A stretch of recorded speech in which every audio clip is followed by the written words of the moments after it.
Okay, good morning and good evening, and perhaps, depending on where you are, good afternoon, everyone. And welcome to this second webinar jointly organized by IFPRI, Michigan State University, Gustafsson University, and TDRI, Thailand Development and Research Institute, under the auspices of PRCI, the Feed the Future Innovation Lab for Food Security Policy Research, Capacity, and Influence. My name is David Shirley. I'm the director of PRCI, and I'm filling in for Suresh Babu, Dr. Suresh Babu of IFPRI, who has been doing just great work coordinating, working with KU and with TDRI, coordinating the seminar series and also the training series that has been launched several weeks ago in Asia.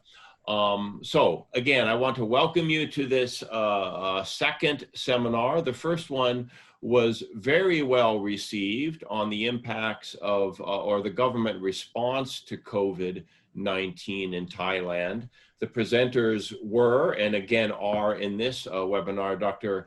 Nipon, Distinguished Fellow from TDRI, and Uraidat, researcher at TDRI.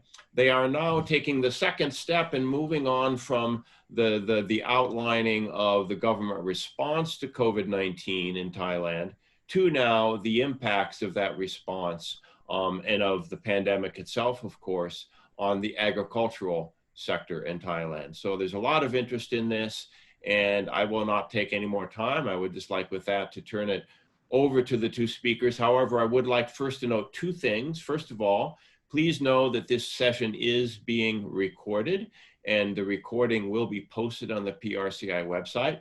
Second of all, as you have questions, please use the Q&A function within Zoom. It would be helpful if you use that function instead of chat so that all the questions were in Q&A. With that, over to you, Dr. Nipon. Thank you. Thank you, Dave. Good morning, good afternoon, and good evening, everyone. Let me turn on the video. Jim, could you turn on the video for us? I cannot turn it on for you. I try to kick the open. It doesn't work. I cannot because the host has stopped it. Sorry, now you should be able to. Oh, okay. Sorry about that. Yes, thank you. Okay. Thank you, Dave. Let me go on quickly because we don't have much time. Okay. Let me begin with the key message of this webinar. We have 4 key messages. The first one is on the macroeconomic impact of COVID-19. As we said last time, Thailand has been praised as one of the top countries that successfully contained the COVID-19. Yet, the successful health policy has come with very high economic costs. The impact on agriculture, the direct impact on agriculture was relatively mild comparing to that of the top 3 most affected sectors, which have high linkage with the tourist industry, namely the accommodation and food service sector, art and entertainment, as well as recreation sector and the transport and storage sector. There are 2 main channels of the direct impact, the supply chain and the logistic disruption channel.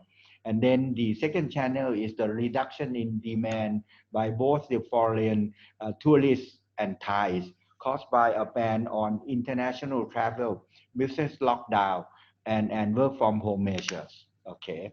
Yet the indirect impact on agricultural household is more serious than the direct impact. This is caused by the reverse migrations of family members who work in non-agricultural sector and have to migrate back to their farm households. Farm households therefore lost large sum of income from non-agricultural sector, which accounted for 65 to 74% of their household income. Those laid off workers in non-agricultural sector who now come back to their farm families must survive on the agricultural income of only 26%. So many farm households, particularly the poor households, have become very highly vulnerable. The government responses, mainly with the cash handout. Cash handout is a major single policy to mitigate the COVID impact on household income, while the soft loan measures are quickly implemented to resolve the looming debt problems of business and small borrowers. Although the cash handout is a semi-universal program, it has two serious errors: inclusion error and exclusion error, particularly the poor who do not have access to smartphone and do not know how to register online. Most of the family members of agricultural household are entitled to receive the cash handout from one of the different 4 or 5 policy channels. Yet some 4.5 million family members, million family members who work in non-agricultural sector do not receive any subsidy because their names are in the farmer registration system. Okay. Another government policy is that in the medium term, the government have an economic restructuring and employment creation projects. These policies have the progress of these policies are very slow, and the existing finally there were altogether 46,000 project proposal. And most of those proposals may not achieve the objectives of employment creation and economic restructuring because of the inherent weakness of the project formulation by the bureaucrats. Finally, the implication of economic restructuring policy is that there are 3 major concerns about the current restructuring program using 400 billion baht of loan. And secondly, we identify 3 policy challenges. Okay, these are the key message of our webinar. The objectives of our presentation this time is to describe the timeline of economic policy to mitigate the impact of COVID-19, and then to briefly present the macroeconomic impact of COVID-19, to analyze the direct and indirect impact of COVID-19 on Thai agriculture, then to explain the policy response, emphasizing the policy that affect agricultural household, and to draw some policy implication. And on the methodology, we'll use this time qualitative method to analyze, to assess the economic policy. And we use basically secondary data and drawing from some findings of previous studies. Our hypothesis is that the direct impact on agriculture is not so serious as the indirect impact on agricultural households. So now I turn on the microphone to my colleague, Ms. Ulairat on policy response. Okay, hi everyone. I'm Ulairat Chantrasili, researcher from TDRI. I'm glad to see you again in this webinar.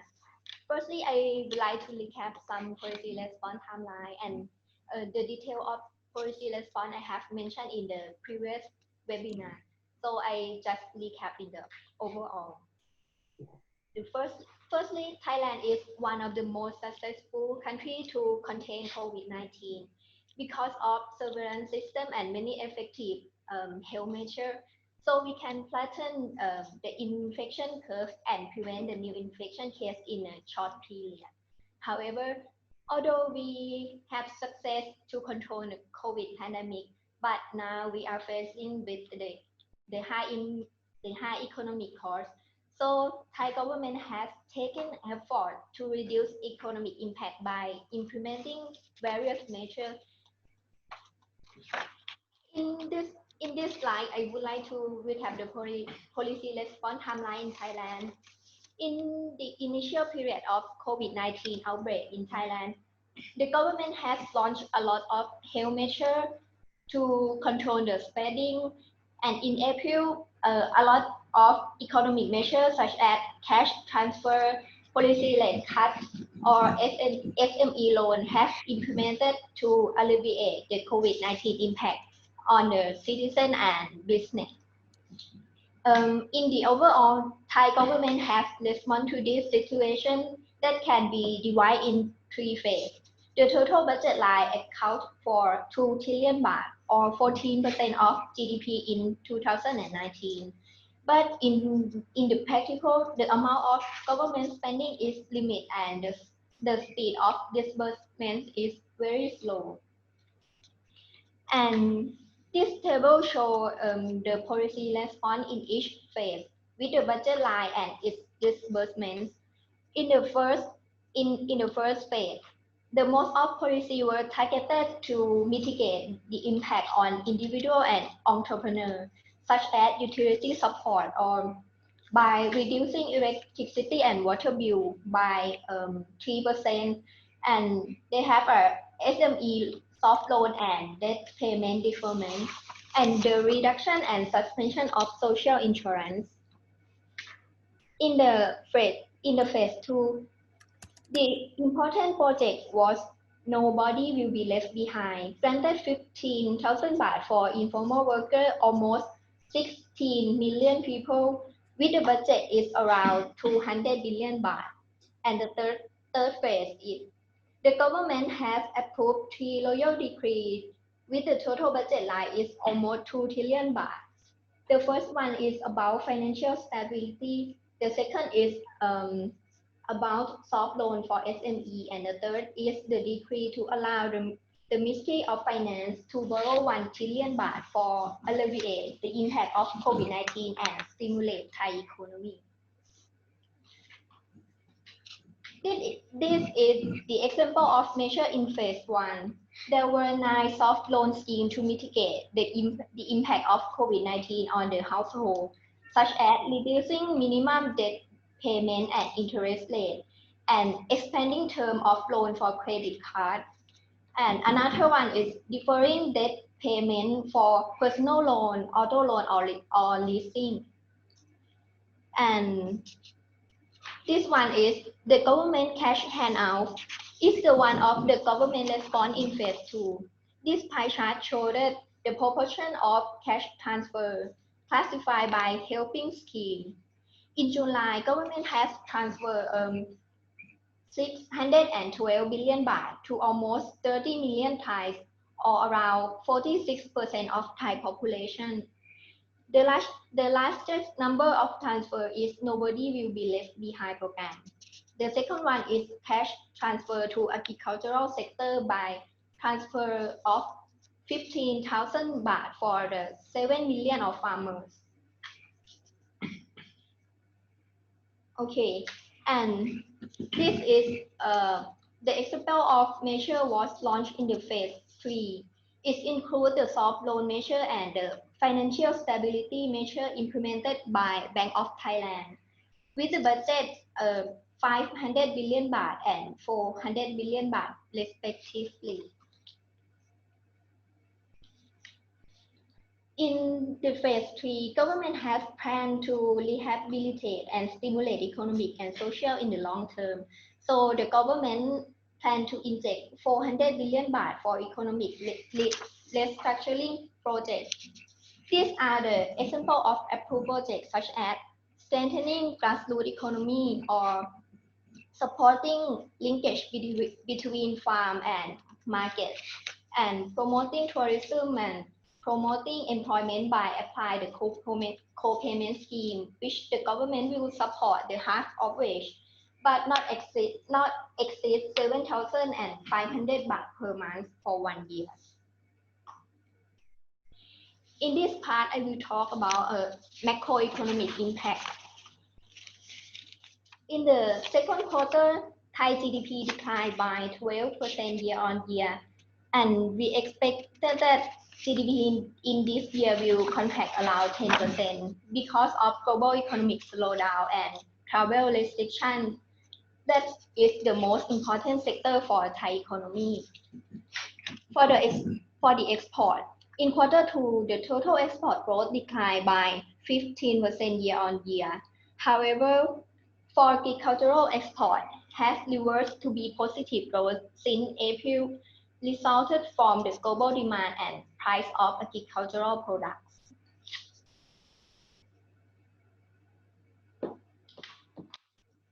For the impact of COVID-19 on employment, in the normal situation, Thailand had low unemployment rate, not exceeds 1%. But during COVID-19 outbreak, the unemployment rate increased to 1.7 in April in all sectors, especially in construction. Many financial institutes forecasted that the unemployment rate may be the unemployment may be 3 to 5 million people in this month. However, we have some problem about the real database, and this point will be discussed by Dr. Nipon in next session. Moreover, for unemployed under Social Security scheme, they can claim for unemployment benefit, and the graph in the right-hand side show the increasing of the number of unemployment benefit claims. And this part, I will talk about the COVID-19 impact on agriculture, including direct and indirect impact. For direct impact on agriculture, this graph shows the GDP growth by sector. We can see that the impact on agriculture was relative mild comparing to other sectors, especially the sector related to tourism, such as accommodation and food service, or recreation and transport sector. Moreover, direct impact on agriculture is declining in household income resulted from two main factors.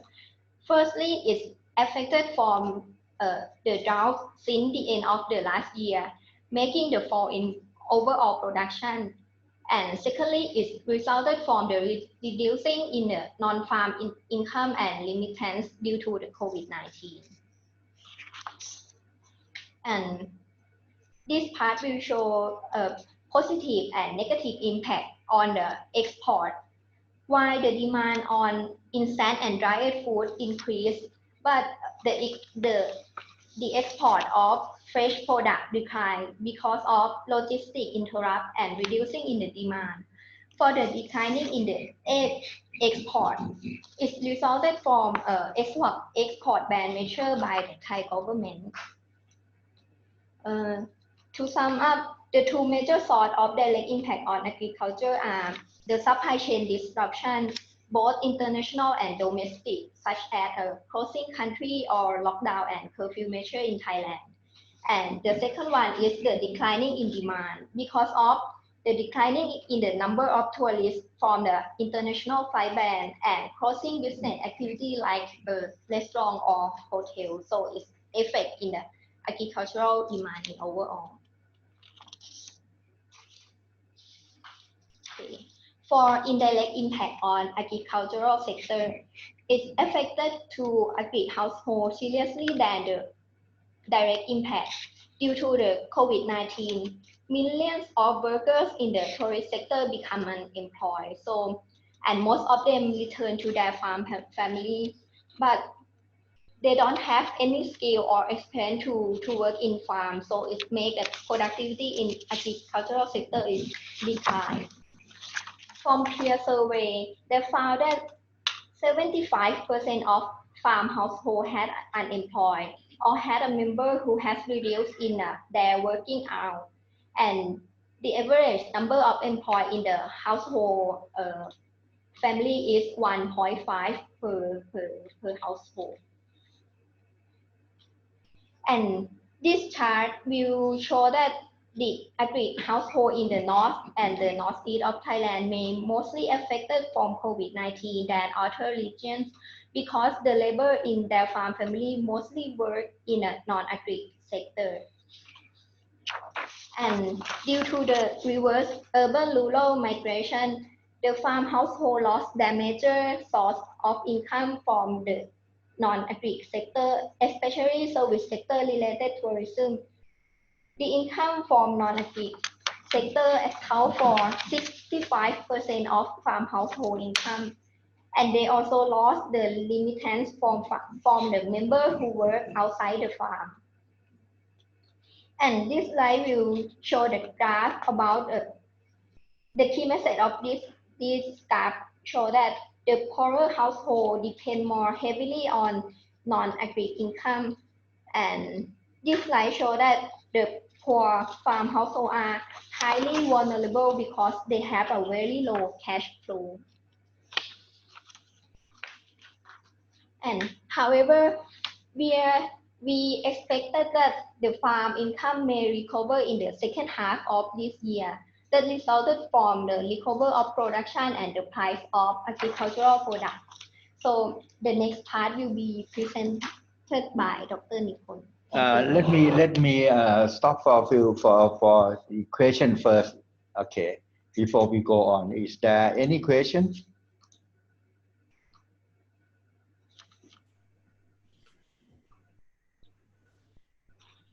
No questions posted yet, Dr. Nipon, but we will certainly have some by the end of the seminar.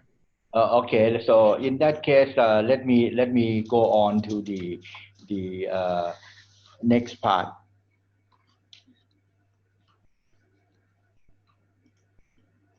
Oops. Okay.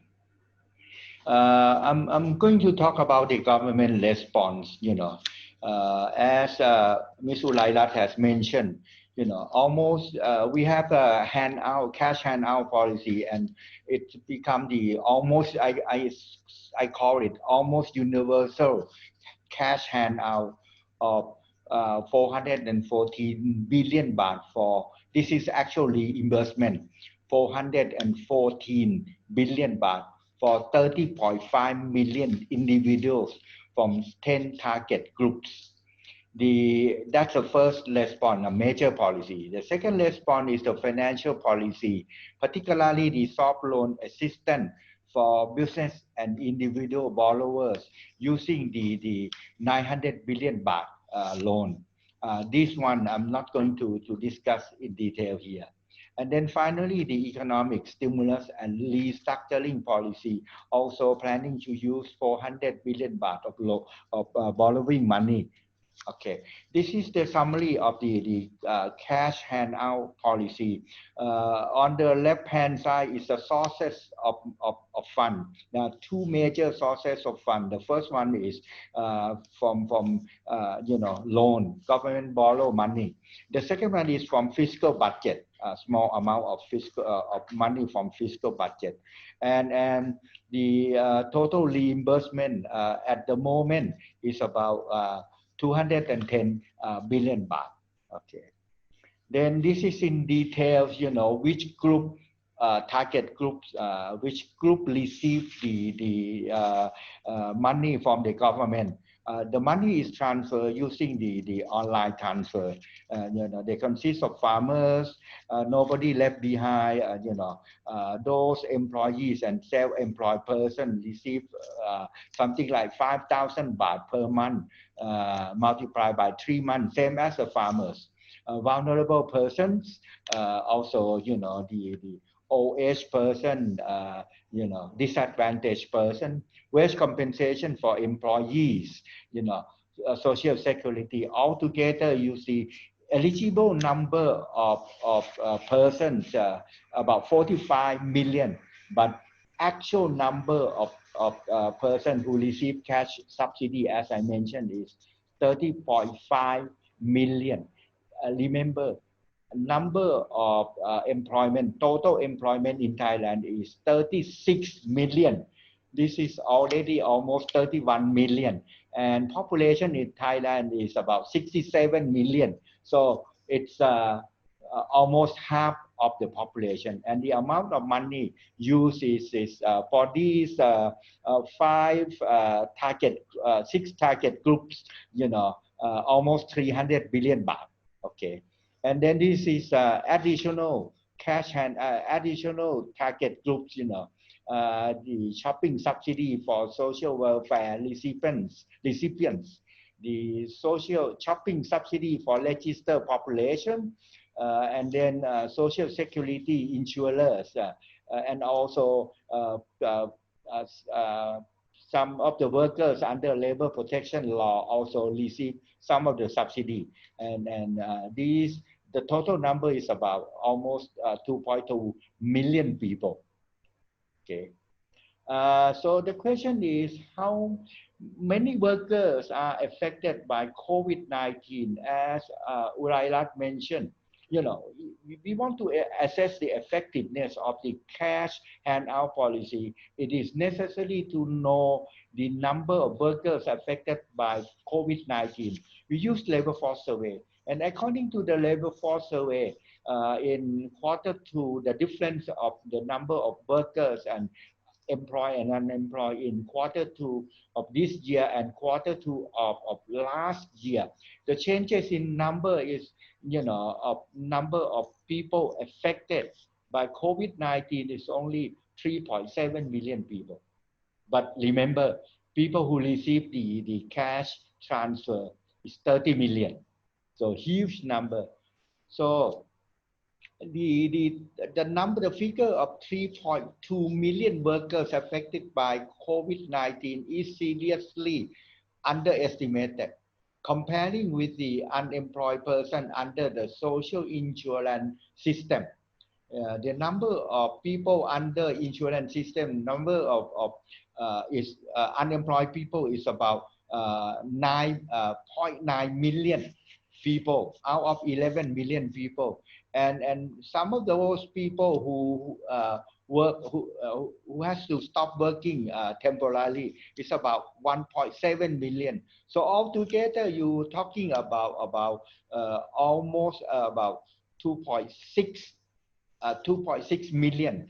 So if you compare the number of unemployed persons from number of affected workers from labor force survey of 3.2 million, that's way underestimated. The analysts from several banks estimated that the number of unemployed and workers with lower working hours may be as high as almost 12 million persons. 12 million persons. So informal workers are also about 18 to 20 million persons. And these are the people who are mostly affected because of the tourist industry, and they are in the informal sector. So why is the number of affected labor underestimated in labor force survey? There are several reasons. First reason is that the sampling frame is fixed for 10 years, and then the survey method. 60% of the respondents answer the question for other people, other family members. And definition problem, particularly definition of employed person. As long as you work only 1 hour, you are counted as employed person. And many people now, particularly those in urban area, do not cooperate in answering the questionnaire. So they have to change the method of survey very soon. Okay. So the research question is, why are there so many people, 30.5 million, receiving cash handout? Secondly, are there any serious error in the cash transfer administration? And finally, do agricultural family members working in non-agricultural sector receive the cash transfer? Does the cash transfer significantly mitigate the short-term liquidity problems of agricultural households, which used to depend heavily on non-agricultural income and limited from their family members? These are some of the research questions. Okay. First question, to answer the first question, why there are so many people receiving the cash subsidy, almost 31 million people. The government this is because the government decided to launch cash handout to all affected workers under the No One Left Behind program and other scheme. So they asked people to register and answering the short questionnaire. As a result, 28 million people register, including large number of people who are not in the labor force. And out of these 20 million people, 15 million receive the subsidy, the cash subsidy. Now, we believe that many people not in labor force survey are indirectly affected as the family prime earners are laid off. So these people also apply. That's why, we have large number of people applying for the cash subsidy. The government then, after this legislation, the government also decided to have 10 more million farmers and also to help those under the social welfare card scheme who did not receive any cash transfer under the nobody left behind scheme. So that's why, in summary, that's why there are altogether 10 targeted groups that are eligible for cash handout, altogether 30.5 million people. The second question is, are there any serious errors in the cash transfer administration? The answer is that there are two types of errors in the targeted welfare program. The first kind of error is inclusion error.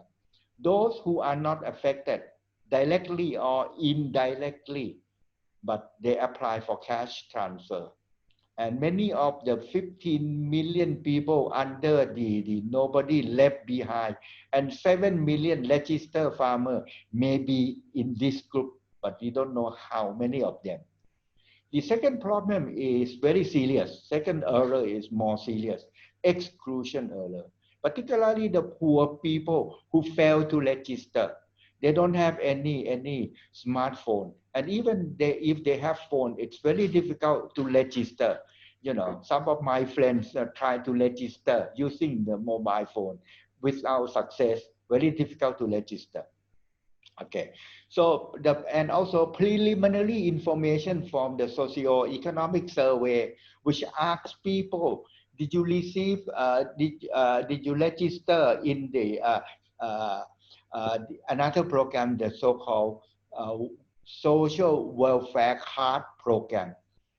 64% of poor people did not register in the social welfare card system, and because of this, we think that even with the almost universal cash handout policy, there may be a number of poor people who fail to register. This is exclusion error. Okay. Unfortunately, the Ministry of Finance does not disclose the registration information, so we can't tell how large is those two types of error. And then, so further research is necessary so that government subsidy scheme can be streamlined in the future. This is important. Otherwise, we waste a lot of money. Okay. Now, another question is, how serious is the COVID-19 impact on farm families whose members used to work in non-agricultural sector? As Ulairat mentioned, 60 to 65% of farm household income is from non-agricultural sector. And then a study of COVID-19 impact on farm household using the survey data from 720 households by Bank of Thailand. They show that 76% of farm household is 70% of the farm household is from derive their income from non-agricultural income, and they account for 80% of household income. Those non-agricultural income account for 80% of the household income of farm families, and 40% of farm household depend on remittance, very high number. Almost half of them. 75% have of these farm household, the survey farm household, have either laid off workers or members with reduced working hours. So family in the north and the south, which are the tourist destination, are most affected. The average number of affected workers per family is 1.5 person per household. Okay, out of about 3 members.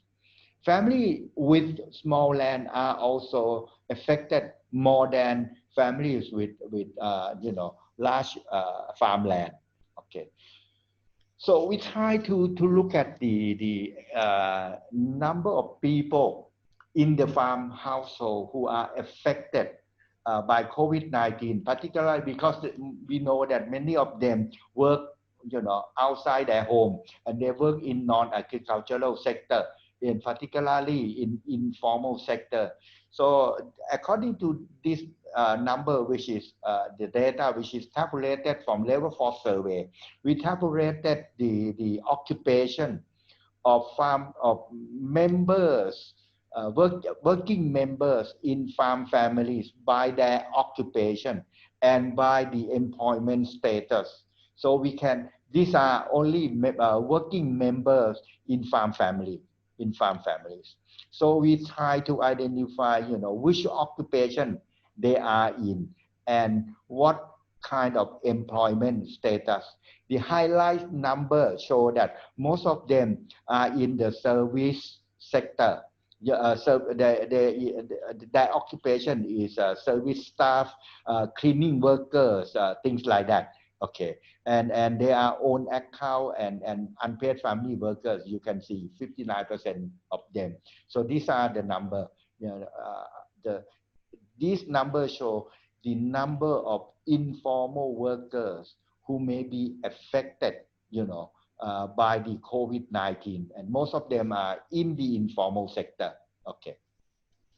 So do most of the affected workers in non-agricultural sector who return home receive the cash subsidy from any of the cash transfer scheme?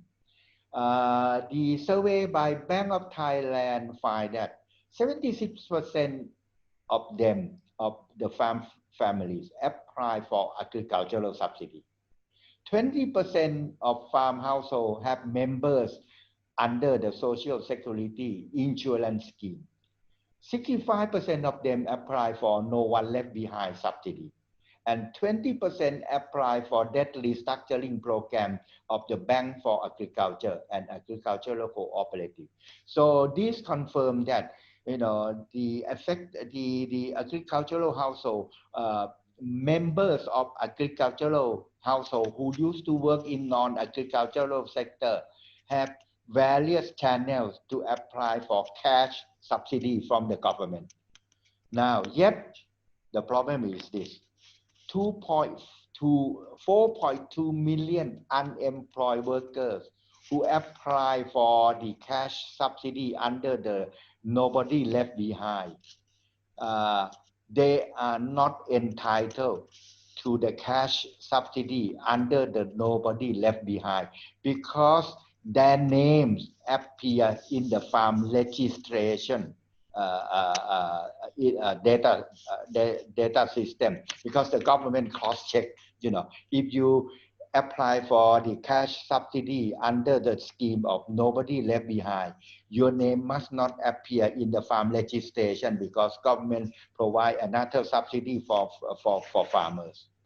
So these people, some of these 4.2 million unemployed workers, they might used to work elsewhere and were not farmers. They work in non-agricultural sector and become unemployed, and they were not farmers. And yet they are excluded. This is the so-called exclusion error, but we don't know exactly how many of them.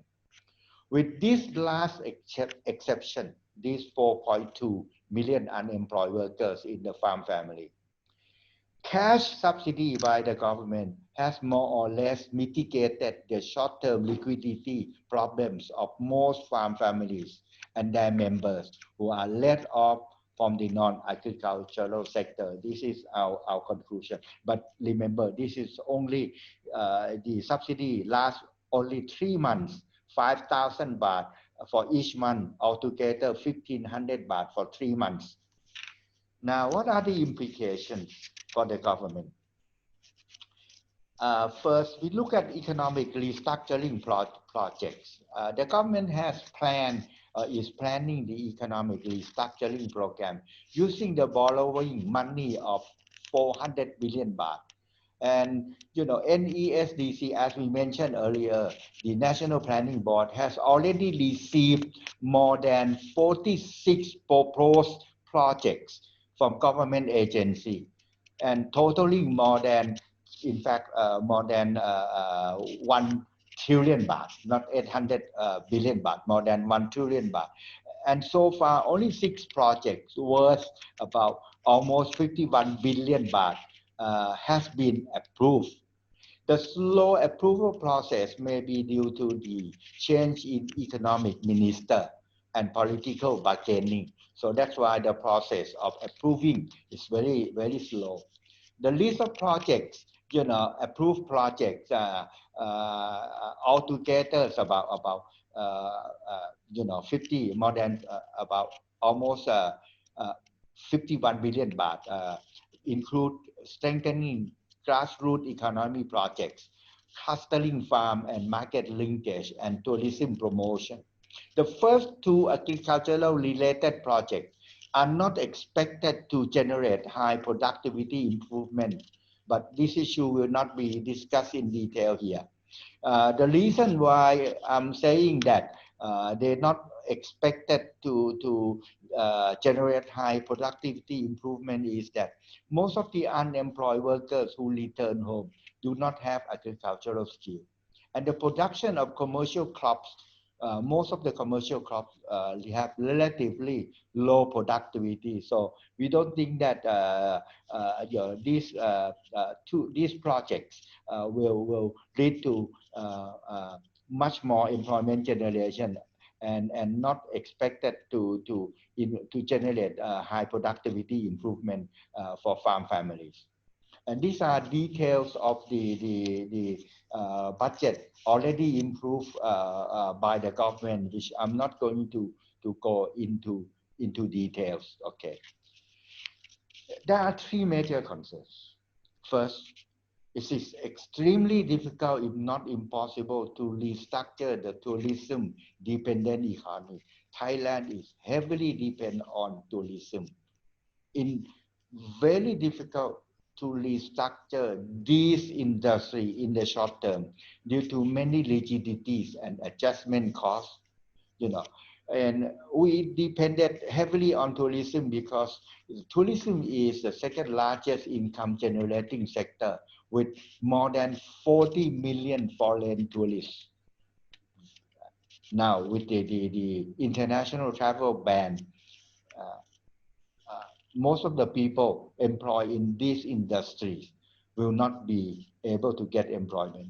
And it will take at least 2 to 3 years for tourism to recover. And yet, it is unreasonable to expect a full recovery and back to a normal business impossible. As long as international travel ban is not lifted because of the public fear of second wave of COVID-19 infection and political problem, millions of workers will be unemployed, resulting in miserable lives of their families. Tens of thousands of SME will be bankrupted very soon.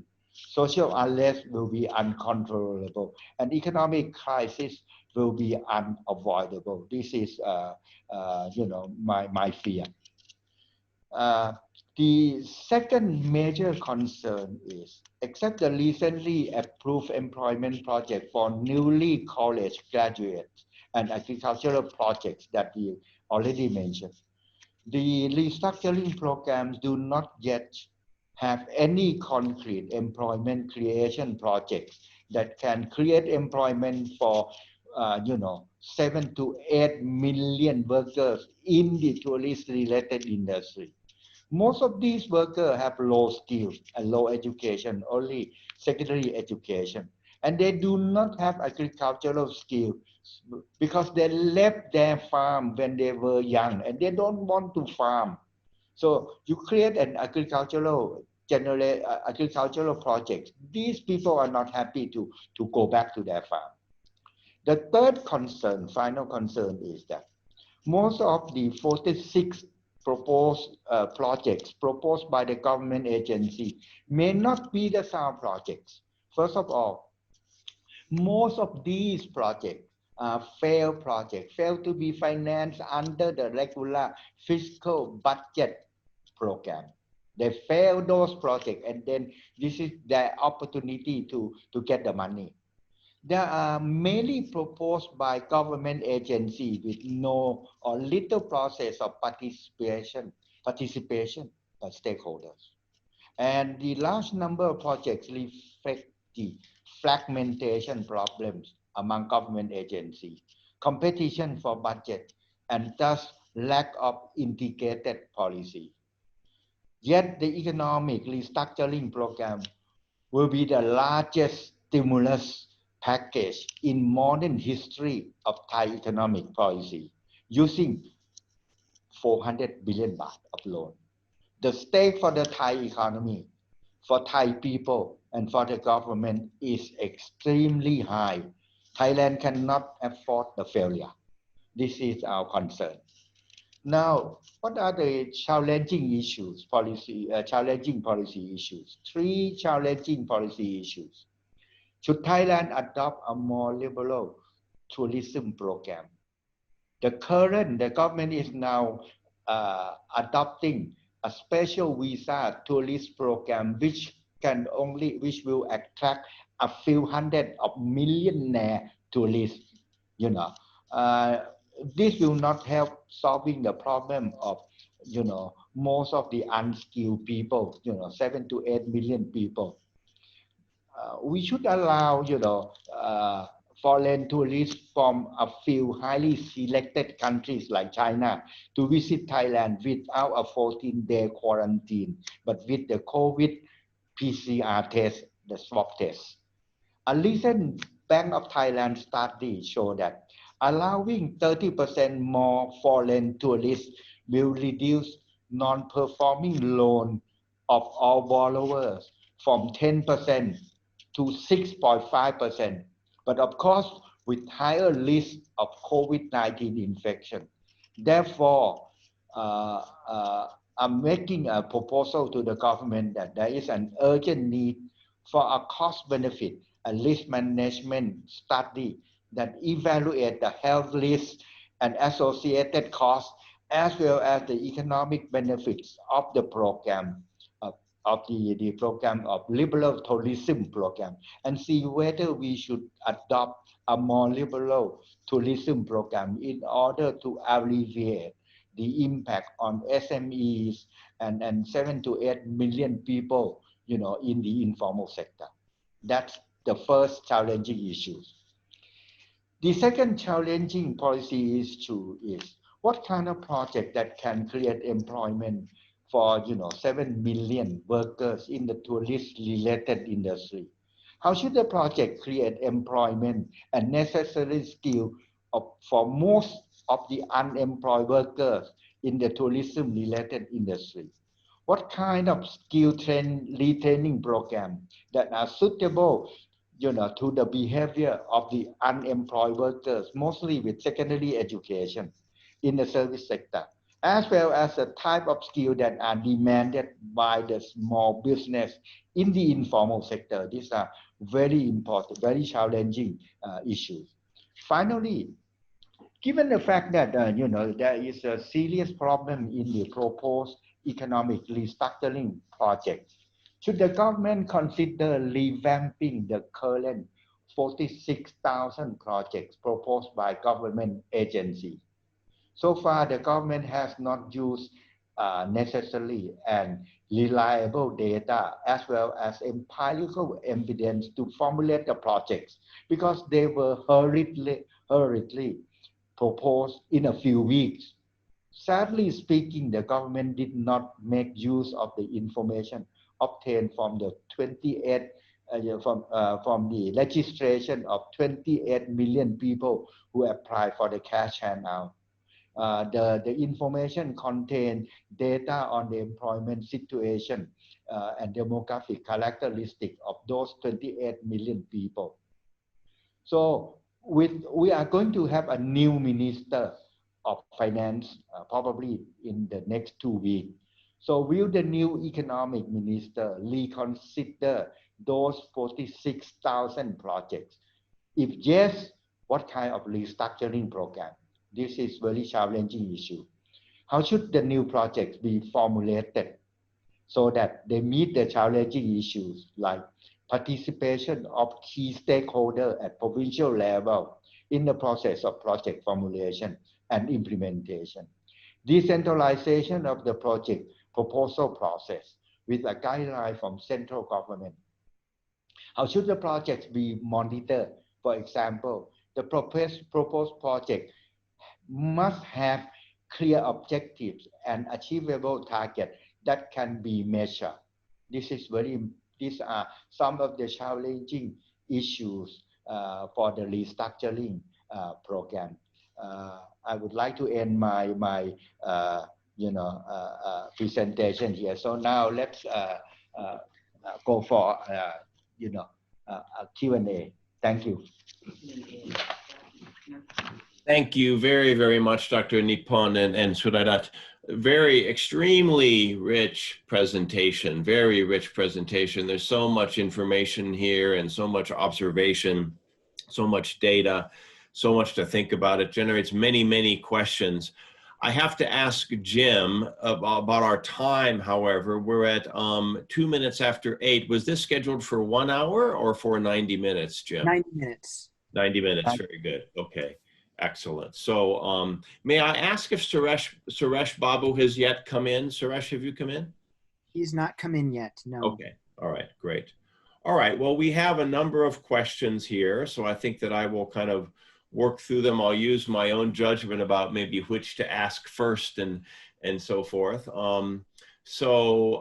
Jim, has it been our pattern to indicate the name of the questioner or not? Yes, it is. Okay, very good. So we have a question from Manya Dumyang. The question is, did you do any research on the strategies that affected people use to get through the negative economic impacts caused by the pandemic? I think good individual or household strategies can moderate the degree of impacts. Oh, not yet. That's a good question. Yeah, we may probably have to begin that kind of study of their strategy. This is very important. Yeah. Okay, good. So you hope to be doing research then on kind of the individual and household level response to what's gone on and maybe the impacts of those responses. Great. Okay, a question from Duncan Boughton, Dr. Boughton from Michigan State. Thanking you first of all for the excellent presentation. And he is asking about the debt. What has been the impact on the debt position of rural households as a result of the economic effects of COVID-19? Have they had to borrow to survive at high informal finance rates? And if so, if they've had to borrow like that, will this affect the recovery of farm households? Fortunately, they don't have to borrow from the informal finance because the government quickly asked the Bank for Agriculture to give more loans to those affected. About, I think there are almost 2 million farm households who apply for the loan. And we have some of those data. They have, also they have the so-called debt restructuring loan program, and they provide additional loans at low interest rate for those people. So at the moment, most of farm households do not have serious problem, but the debt outstanding, this is worrying. Debt outstanding of farm household will probably increase, rapidly. This will have to be evaluated. Okay, so again, in follow-up research, if I could ask also a follow-up to that, you did talk about the exclusion problem and that there were many households and individuals who were unable to apply because they were listed in the farm registry, I guess, and so they didn't get any handout. Yes. Do we know, or maybe this will also be for later research, whether they had to go into the informal finance market and borrow at high rates? That we really don't know. Yeah. Uh, I'm asking, I'm asking the Ministry of Finance to release the information, and also, frankly, last week I talked to a minister of digital technology and information, and he himself asked the Ministry of Finance to release the information, and even the minister cannot get the information from Ministry of Finance. The permanent secretary of Ministry of Finance refused to give the information to the information minister, believe it or not. So we can't, if we have that information, we may be able to pursue, a lot of interesting questions, interesting issues. But at the moment, we don't have that data. Okay. Okay. Great. There is a question from an anonymous attendee regarding the impact of COVID. Is the impact of COVID on all households cascading into social unrest or rise in crime rates? Have there been unusual negative social outcomes associated with the impacts of the pandemic? We hope not, but the problem, one of the clear evidence is that the number of people who committed suicide, increased sharply. That already happened. Secondly, it lead to political protests, wide range of political protests, particularly among young people and university people who are afraid that they will become unemployed when they graduate. And that's why one of the government response, quick response, is that they just come out with a policy to help to employ those newly graduates, in response to that particular issue. So that's some of the social problem. But luckily, at the moment, the social problems is not yet realized. But in the next few months, after the cash transfer is gone, is already spent, then business will start to you know to go down, to be bankrupted, and more people will be unemployed and people with no money. Then if the restructuring program is still very slow and not effective, then I would expect social problems and economic problems to get worse. Right. Yes, I can certainly imagine. That brings up to my mind, I was going to leave it till later, but it's a question that I had, so I'll ask it right now because I think it kind of follows on what you were just saying.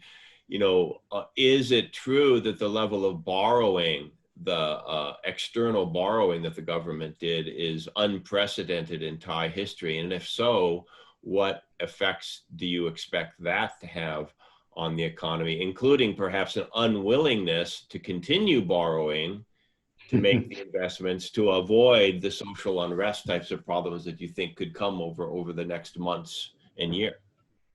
The government borrowing is almost 2 trillion, 1.9 trillion baht, 1.9 trillion baht. That will exceed the fiscal limit. There is a fiscal discipline limit of 45%. Government should, the total borrowing, total debt public debt outstanding should not exceed 45% of GDP. But now it's going to cross that limit, and government is now considering, increasing the limit to something like 60 or to 70%. But many people are afraid that once you cross that limit, then the next government, if there is other problems, the next government will keep on borrowing more. Then the limit will be increased again. The ceiling will be keep on increasing. That will lead to economic crisis. at the macro level. So this is, becoming a debating issues among economists at the moment. Yes. Okay. Thank you very much. It's pretty tough to be a policymaker right now in any country. So there are two questions related to agriculture and agricultural trade. The first is simply, what has been the impact on agricultural production? That's, I think, from an anonymous attendee. And then Dr. Oratros from Gassetsa University asks, from export statistics, some food sectors are expanding while primary ag products are contracting. Should economic restructuring programs focus on value-added products, especially healthy and safe food? In Questions, fact, the basic one about production and then the second. Yeah, let me answer the second part of the question first. The value added, the policy, the Ministry of Agriculture has already tried to focus on the value added, sector of agriculture.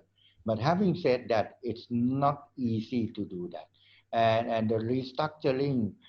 In fact, some of the farmers have already taken a number of initiatives to increase the value added of their production. But these farmers will involve the products that are already of higher value, or product in which high income elasticity, like fruits and vegetables. But for farmers who grow rice, and most of the farmers grow traditional crops, commercial crops like rice, sugar cane, corn. It's very difficult to upgrade themselves towards higher value added. Only the small number of people, who grow high value crops like fruits and vegetables, then they can upgrade themselves. So this is very challenging issues, how to increase the productivity of most of the farmers, who grow, I would call, traditional crops, mainly traditional crops for exporting market. Now, the first question, what is the first question? I forgot. Production on. Just a general question about impact on agricultural production. Yeah, the agricultural production, thanks to the government policy, except the ban on export of eggs, the government did not have any negative policy on agriculture, and as a result, agricultural sector will be free from negative intervention, and if we have good land, because Thailand is heavily land-fed agriculture, then production will increase, because some of the prices of some agricultural products has increased, particularly rice. The price has increased quite at quite very high increase comparing to 6 or 7 years ago. So farmers normally respond to the price signal. Sure. And Dr. Nippon, you have not seen an impact on disrupted input supply systems for seed and fertilizer and chemicals? We haven't followed that one. I haven't looked into details at all about the impact on those sectors. Okay. Yeah, you can't do everything at once. You've done an amazing amount. You can't do everything at once. So there's plenty more questions to be asking. So kind of staying more or less on the food topic right now.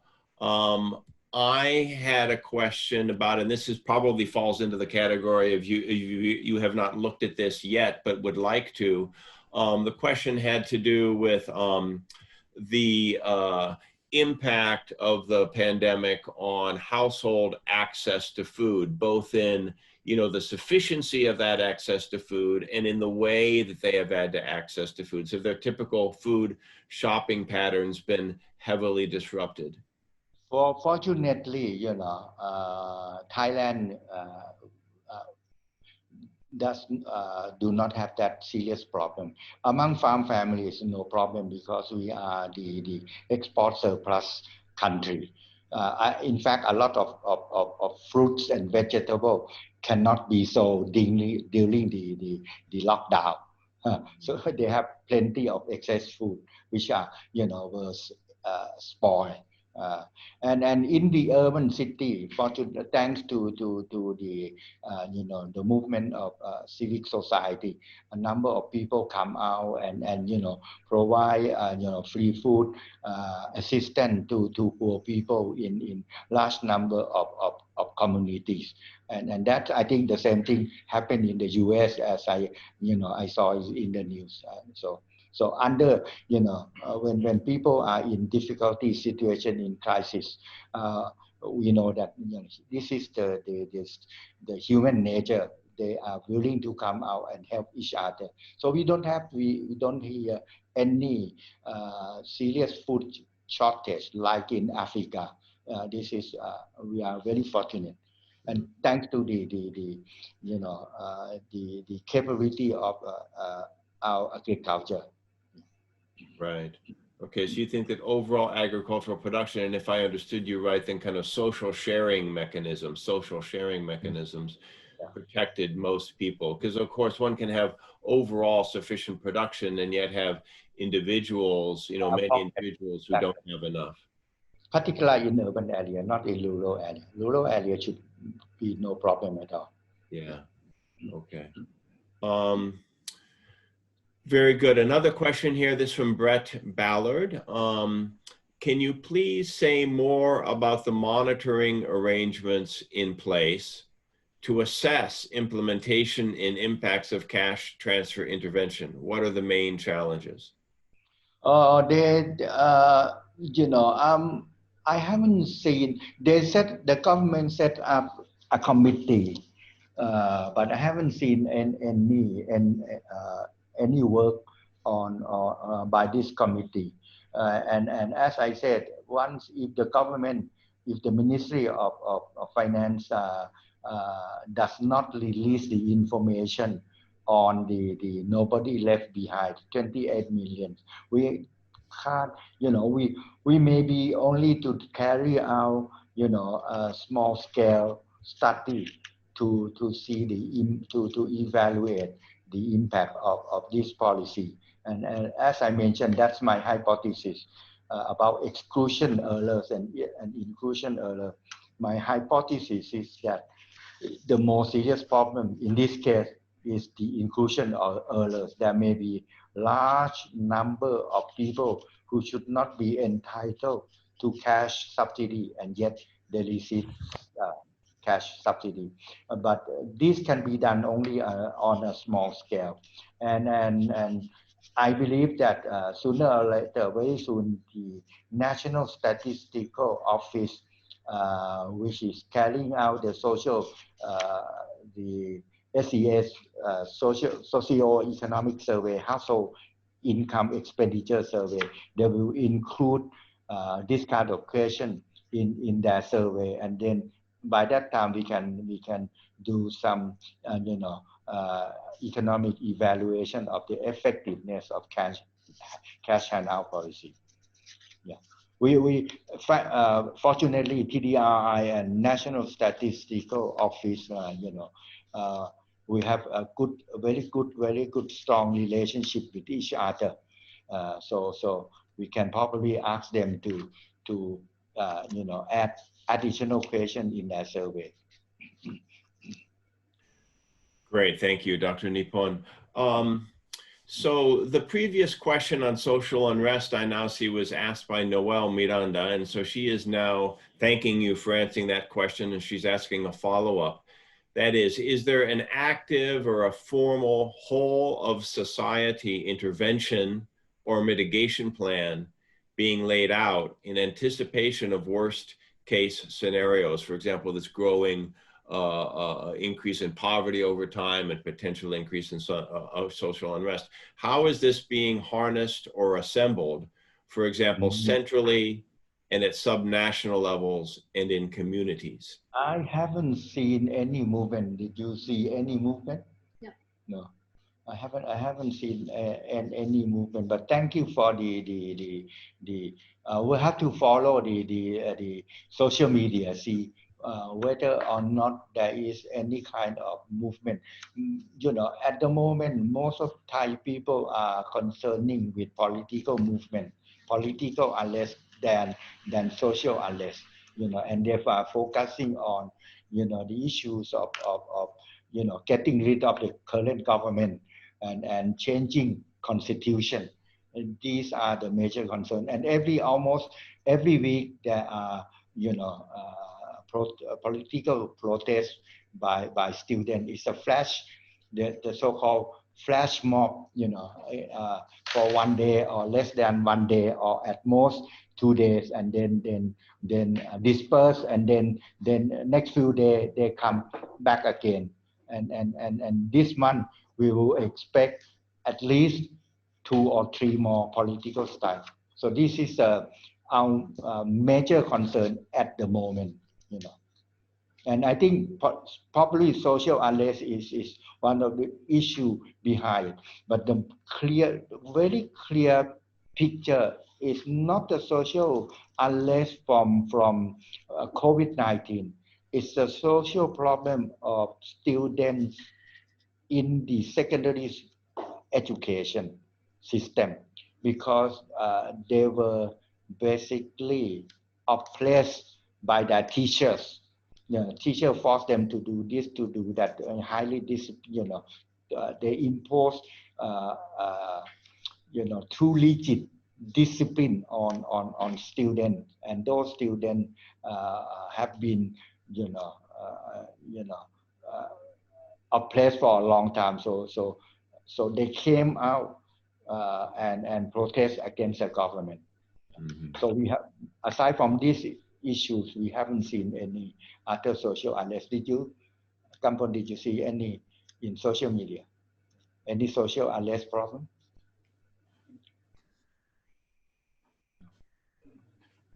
Okay, good, thank you. I think we have time for a couple more questions anyway. Horachos, Dr. Horachos from Gesundheit University again is asking back to farming. And do you see the potentials for smart farming, also Thailand 4.0 policy prior to COVID-19, to mitigate low productivity of workers in the ag sector? That is my coming research. It's already approved by the one of the research granting agency, and my hypothesis is that it's very difficult for farmers, small farmers who grow rice, who grow low value crops like rice, cassava, even rubber and sugarcane, to adopt small farming technology if you don't organize yourself as a group, because the technology itself is not cheap, it's too expensive. You have to organize yourself as a group. And I already get my proposal is already approved by the granting agency. So I'll come back to answer this question later, 6 months, 7 months from now. Right, exactly. Okay. Yeah, no, you spoke earlier also, Dr. Nippon, about the difficulty that many farmers have of adopting high value added crops. I think that's just an extremely important observation, that yes, of course, some farmers are going to be able to do this, use the smart farming and get into high value crops. But many of the farmers doing the most basic kinds of farming simply don't have the financial resources, or perhaps the education needed, or otherwise the access to be able to get into these types of technologies and get into those kinds of markets. So another issue is aging farmers. And the aging farmers, they don't, even though they use phone, they don't get used to the platform, that kind of thing. And sometimes some of them may use YouTube, but if you ask them to use a sophisticated kind of platform, it's difficult for them. And our casual observation shows that most of the old farmers, still do not use, this kind of digital technology. It's very difficult. Yeah. We plan to explore this hypothesis about the behavior of farmers using new technology. What kind of hypothesis? Yeah. Excellent. Okay. Well, very good. Well, for everybody that's participating, please note that the PowerPoint from this presentation will be posted very soon on the PRCI site.